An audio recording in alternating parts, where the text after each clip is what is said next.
up, my fellow name ambassadors? What's good, what's popping, what's going on, in between, underneath, above, and all that good stuff? How you feeling, how you kicking, how you breathing?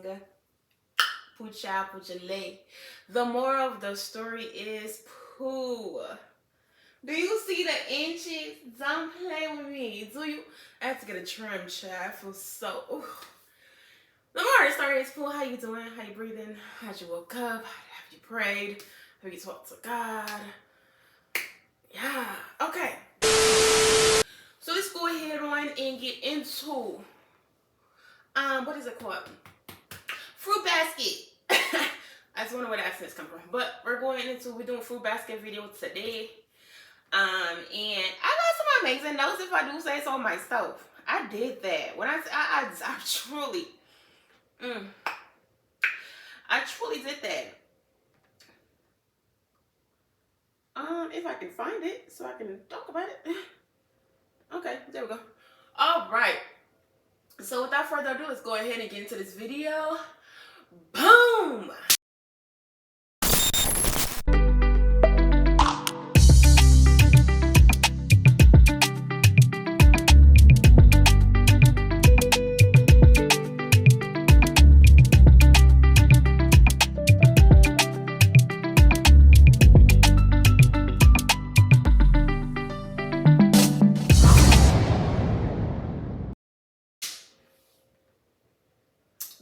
Don't play with it.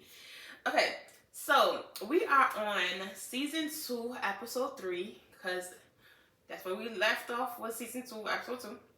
So episode 3 basically starts with Yuki having a dream. And in the dream, which the dream really plays a big part in this whole episode, but in the dream, him and his mother are having this conversation, and his mother is being really like verbally abusive towards him and calling him a tool. I honestly don't know what being a tool means, but it didn't come off as a compliment. So basically, I guess she was saying like he was a lot to handle, I'm assuming. But yeah, she was really being abusive to him or whatever, verbally. So then he wakes up to his brother, Aime. And we've met Aime before in the other episodes, but Aime's back again. And this time, Aime, I really enjoyed his character this time. It had some layers to him. Instead of him being just a goofy, overly sexualized brother, it was really more so like we got some serious moments with him. I feel like a lot of his serious moments were internal. So like we kind of got to see like, how he feels on the inside. You know what I'm saying? So yeah, so Aime comes and he tells him like he's gonna spend a day with him, rambling or whatever, and then he goes, okay, bye. And then Yuki gets upset. It's like, I thought you were gonna spend a day with me. So then Aime takes that as like, okay, so you do want to spend time with me then. Okay then, I'm gonna go ahead and spend time with you. Or whatever. I feel like it was more so him trying to like suss out the vibe to see if like Yuki will be down for it. And Yuki kind of comes off really like harsh towards his brother, but like also we get a lot of internal stuff with him too. And like he loves his brother. It's just, we don't get it. I don't want to spoil it for you. So they decided they're gonna spend a day together or whatever, but they decide to do it on a Sunday. Now, just a little side note, I feel like this show really has a weird way of sneaking in sexual innuendos, and like it just be in the most weirdest spots for me, because it's just not called for. And then when it happens, I'm just like, oh well, we're here. So basically, once Yuki and his brother Aime leave the bathroom where he just decides that they're gonna spend a day together or whatever. They go down to the kitchen where everybody else is in the kitchen and they're all eating peaches. And the way they drew the peaches, as if like I've never eaten a peach, so I don't know what peaches look like in real life, so I never really, but apparently it looks like a ass, like a well-rounded ass or whatever. So how they drew it, and then the interaction between Aime and Shakare, I was just like, I could have done without. And y'all I could have done without. Definitely could have. And aren't y'all cousins? That's weird. But basically, Aime and Shakare was having like a thing where he was like, "Oh, if you wanted to play with my peach," something about Aime doing something to his peaches or something like that, he would let him. And then they also had a misogynistic thing in it too, where every time it comes to, like, even before in the last episode we talked about where Kyo's master trainer, whatever, they went to go visit him, and Tuhuru ended up being in the kitchen, and then like how the master was like, it kind of came off like he was saying like this is where she belongs or something like that. Again, in this scene, Aime was telling her Tuhuru to cut up his peach or something like that, and Yuki had to stand up for her and be like, don't talk to her like that. She's not a maid. And Aime made a comment, was like, I didn't want to cut it because I didn't want my fingers to get sticky. And Yuki was like, do you even hear yourself when you speak? I think it was Kyo or Yuki. One of them was like, do you even hear yourself when you speak sometimes? And I just be like, it's the misogynistic of it all. Like, excuse you. The only show I feel like never really gave misogynistic for me, I feel like, was Food War, because everybody was cooking. Everybody had their own, you know. I mean, it kind of did when with the nakedness. Anyway, that's. Anywho, so then they come to an agreement where Yuki and his brother Aime decides that they're gonna hang out together. They chose Sunday to do it. Tuhuru was invited by Aime, and then Aime tells Kyo he's not inviting Kyo. It's just like, I didn't want to go. I don't know what you're talking about, but I don't want to go anyway. Nonetheless, Tuhuru was all excited about it, and Yuki's excited for her to come with him as well. But he's also really apprehensive about hanging out with his brother. But nonetheless, Tuhuru going with him makes him, want to go. So now as they arrive to Aime's store, there's like a closed sign on there. I guess later when we find out that he closed the shop for the day, so that like him and Yuki and Tuhuru and his assistant can all spend time together. So through this episode, they try to make the store that Aime owns like a sex store shop that makes outfit. I don't know what the term for those things are, like when sex stores that create outfits for you, like maid outfits and like, yeah. So basically that's what Aime does, but it's like a fantasy store or whatever. But it's made to, the way they kind of explain it is like he makes man fantasy come to life with what they want to see women in. Again, misogynistic. The man ideal of being so man identified. This show is very much so man identified. But anyway, so we get introduced to Mimi, and who is Aime's assistant, who loves to wear maid uniform just for the hell of it. She gets Tuhuru caught up in doing dress up, which then we find out that she only did that because she just wanted to get her and Tuhuru away so that the two brothers can have the conversation that they need to have or whatever. And Yuki is in defense mode because once they walk into the store, they see the kind of clothes that they're selling or whatever, and the way that his brother's explaining it. So Yuki gets defensive over Tuhuru when they're like, oh, she can do a dress up, because he was thinking like the same way as I would be thinking. They're finna put her in like a sexual, they're finna put her in like a sexual outfit or whatever, and Tuhuru's like part of like an innocent little dove. Okay, I don't know why my glasses. It's so muggy, whatever. But so the girls depart from the boys, and the boys are talking or whatever, and we get this. So the boys start discussing about parent-teacher night at Yuki's school, and his brother Aime is asking him, "Are you going to invite our parents to come or whatever?" And Yuki goes into detail, goes into explaining to him like, yeah, he would, but he just feels like once they come, they're gonna try to control him like they did before, and that he doesn't want that.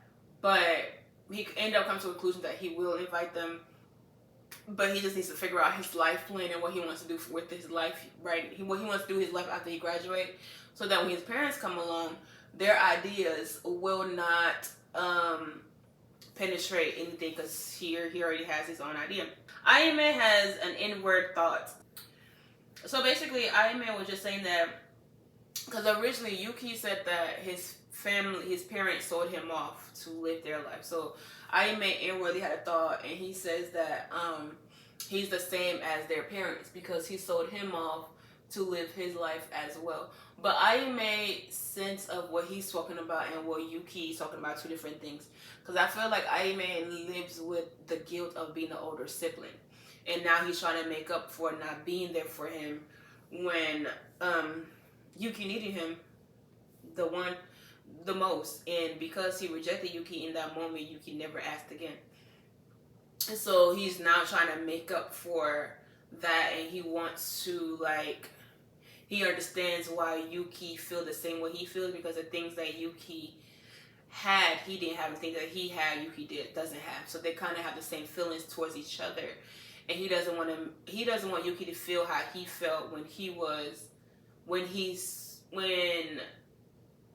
turned his back away from Yuki, because he was so caught up in his life. He doesn't want Yuki to turn his back away from him because he's so caught up in his own life.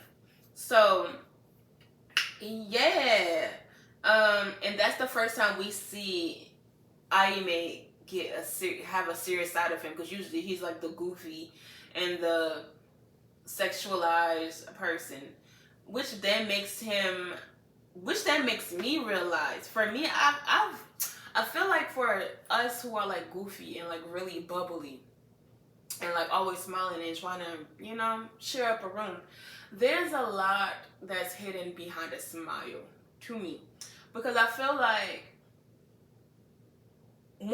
later on in the episode, we get a little bit more in depth into Ayame and Yuki's relationship, but like not more so in depth into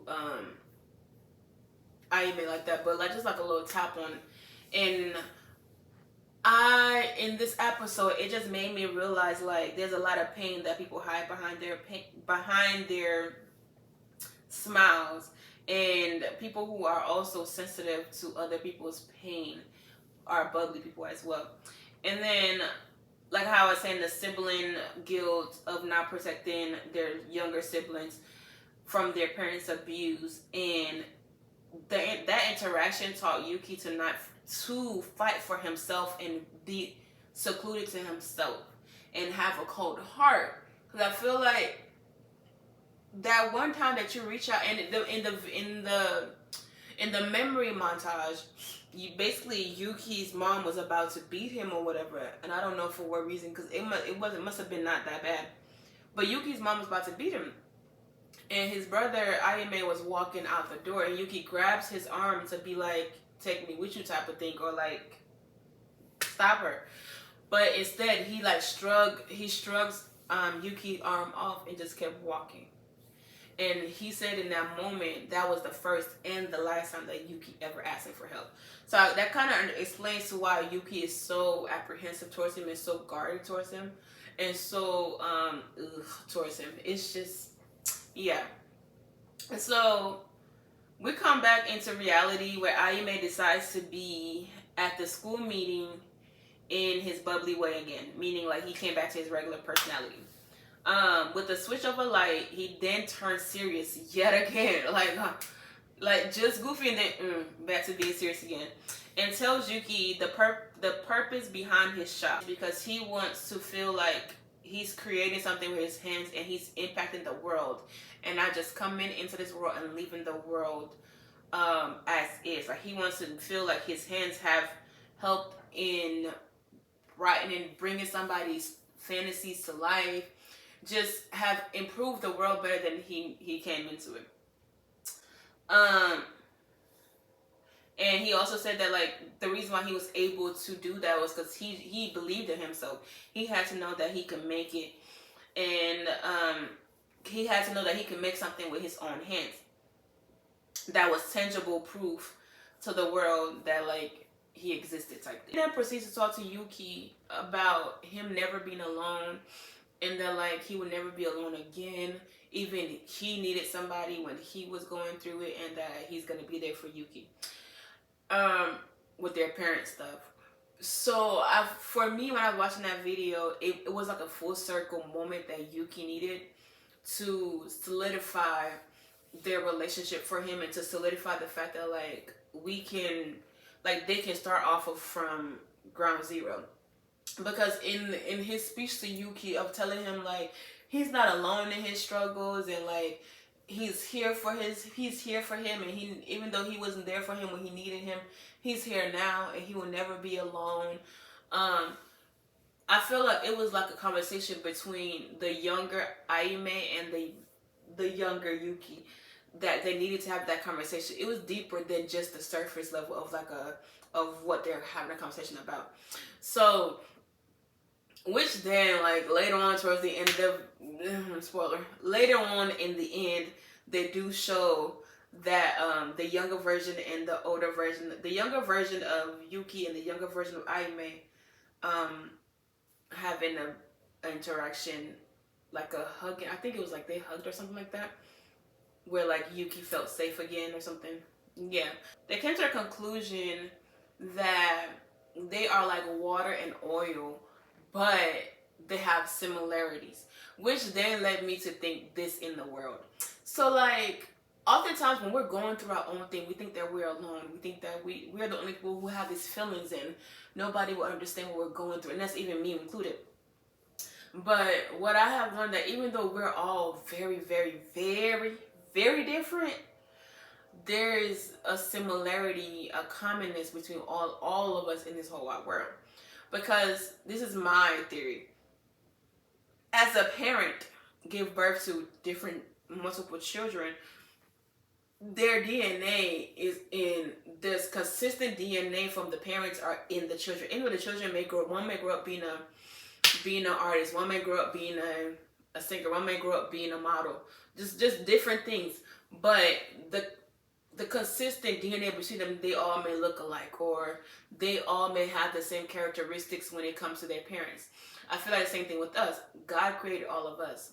Even though we're all vastly different, and I mean actually different, the commonness between us is the DNA from God. If that makes sense. So even though we're often feeling like we're the only people going through this and can't nobody else be going through this, it's so funny to think like there's somebody somewhere in this world that's going through exactly the same thing that you're going through, or has gone through it, or is feeling, or has felt the same way that you are feeling in this very moment. And I feel like the more that we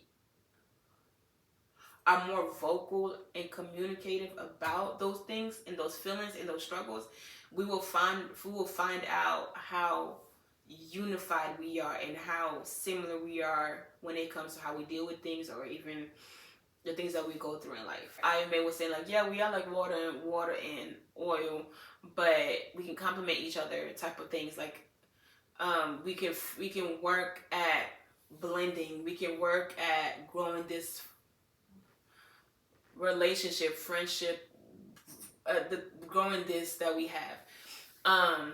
Because Yuki is very, I didn't mention this, but Yuki is very distant from me. He loved his family very much, but he's distant from them due to the hurt and the pain that they caused him. He disassociated himself away from them. And because of that, I feel like Ayame he grew up not caring, but then at some point when he got older, he's like, I have a little brother out here, this needs to be different. You know? It's like when you're younger, you don't understand the actions of your ways. But when you get older, it kind of makes you be like, we need to fix this. This don't sit well with me. So yeah. But the girls come back and guess it. The hoodoo is in this white, beautiful dress. Like, it's really not that beautiful. Let me not exaggerate. Let me not put 20 on 10. It's a pretty dress, okay? The anime drew it perfectly fine, but I'm just explaining how it was done. It was this white, beautiful dress, okay? It had like a little. It was like it gives like somewhat of like the '50s type of dress, like them housewives type of dresses with like the bows here and the ruffles, all that. Yeah, they basically didn't have her in the sex clothes. There's point blank here.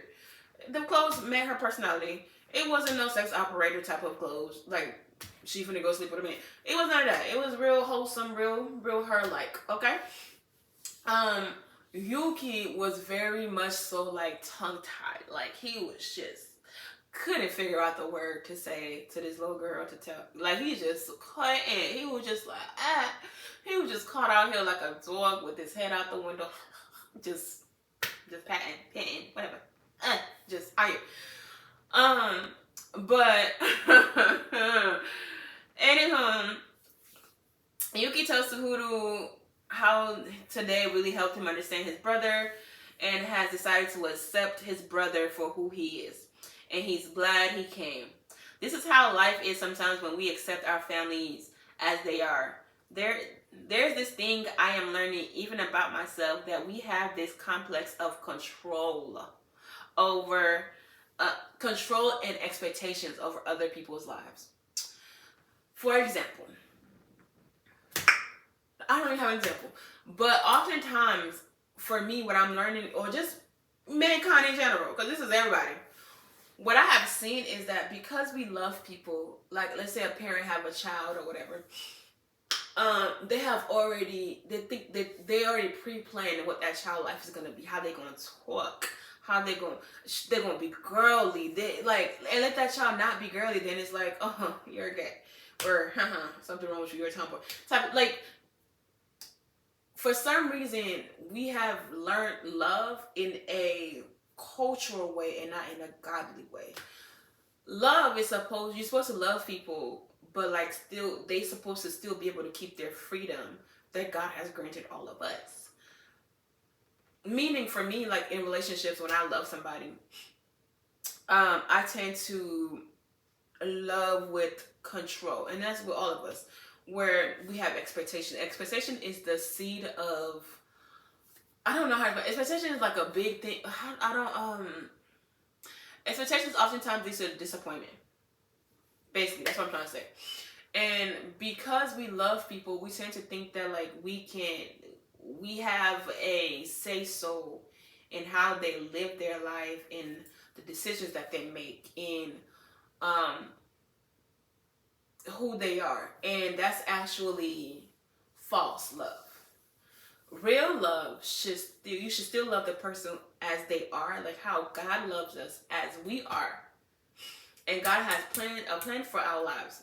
But he also gives us the freedom to choose what we're going to do on a day-to-day basis. Okay? Now, with God loving us and with God having a plan for our lives, God doesn't love us to control us. He loves us to give us freedom. You get to choose to follow the plan of God. You get to choose how you're going to live your life out day to day. You know what I'm saying? So basically what I'm saying is love should not be contingent on the control of people. Love should not be contingent on expectations of other people's choice and other people's life decisions, other people's lives. Okay? You should be able to love. You should be able to be. This is the kind of relationship I want to be in one day. Be in a relationship where it's healthy, and this really only comes from like working on yourself and truly loving yourself and truly like being so stern, not stern, but like being firm on who you are and your worth to yourself.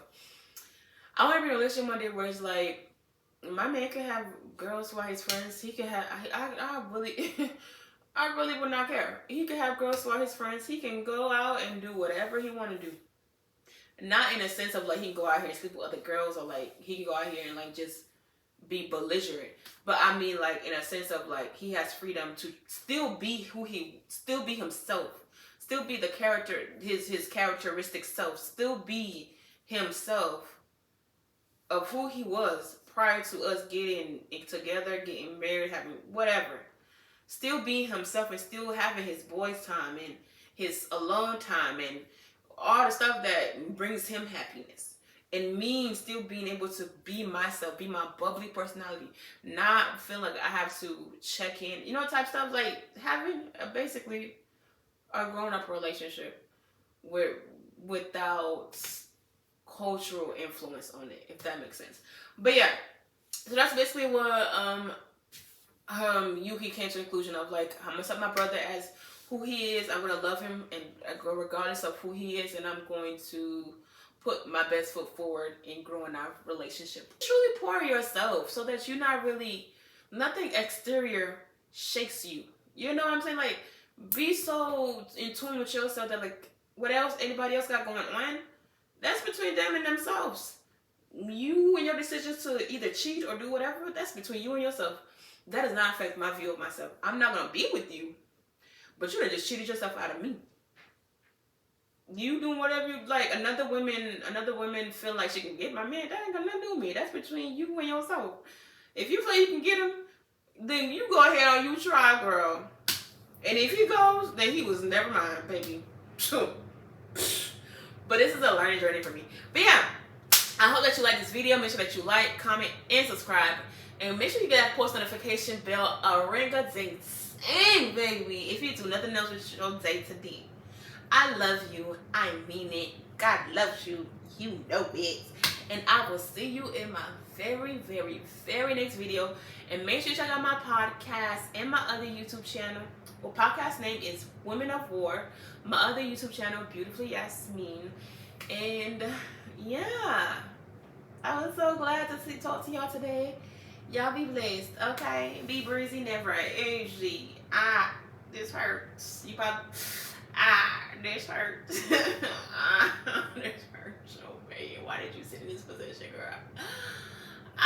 My feet is asleep. This hurts. Why are we moving so slow?